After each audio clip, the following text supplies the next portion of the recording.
அருட்பரம்பொருளுடைய பாதார விந்தங்களை பணிந்து கொண்டு குருநாதர் சுவாமி சின்மயானந்தருடைய பாத கமலங்களை வணங்கிக் கொண்டு இன்றைய இந்த வியாழக்கிழமை குருவார நன்னாளிலே புனித பூமியாம் கீரிமலையிலே குழந்தவேல் சுவாமிகளுடைய சமாதி சிவாலய திருக்குடமுழுக்கு பெருவிழா இனிதே நடைபெற்றிருக்கிறது.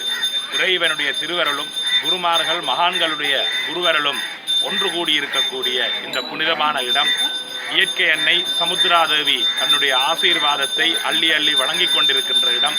கண்டகி தீர்த்தம் என்று சிவனடியார்கள் எல்லாம் பிதிர்க்கடன் செய்யக்கூடிய அற்புதமான தீர்த்தத்தையும் பஞ்ச ஈஸ்வரங்களிலே ஒன்றாக வடக்கிலே இருக்கக்கூடிய நகுலேஸ்வர பெருமானுடைய சன்னிதானத்தையும் கொண்டிருக்கக்கூடிய இந்த புனிதமான பூமியிலே இந்த சமாதி ஆலயம் இன்று திருக்குடமுழுக்கு செய்யப்பட்டு அங்குரார்ப்பணம் செய்யப்பட்டிருக்கிறது. மீள புனருத்தாரணம் செய்யப்பட்டிருக்கிறது. 30 வருடகால யுத்தங்களாலே பல சிவாலயங்கள் அழிக்கப்பட்டிருக்கின்றன, சேதமாக்கப்பட்டிருக்கின்றன. அந்த வகையிலே இன்று மீள் புனருத்தாரணம் இங்கே நடைபெற்றிருப்பது மிகவும் மகிழ்ச்சியாக இருக்கிறது, காலத்தின் தேவையாக இருக்கிறது என்று சொல்லி எல்லாம் வல்ல இறைவனுடைய இறையாசி கிடைக்கவும் குருமார்களுடைய ஆசி கிடைக்கவும் பிரார்த்தித்து விடைபெறுகின்றேன்.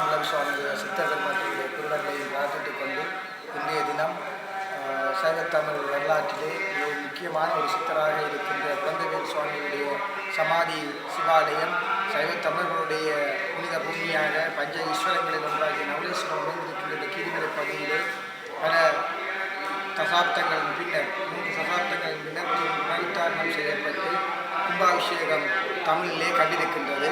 அதனோடு அண்டிய ரீதியிலே இந்த மண்டபம் குழந்தவேல் சுவாமிகளுடைய கூட்டணர் தியாகராய ஐயா அவர்களினால் அறக்குடையிலே புனருத்தாரண சபையினால் சைவமகா சபை சிவதொண்டர்களுடைய பேராதரவோடு நிர்மாணிக்கப்பட்டிருக்கின்றது.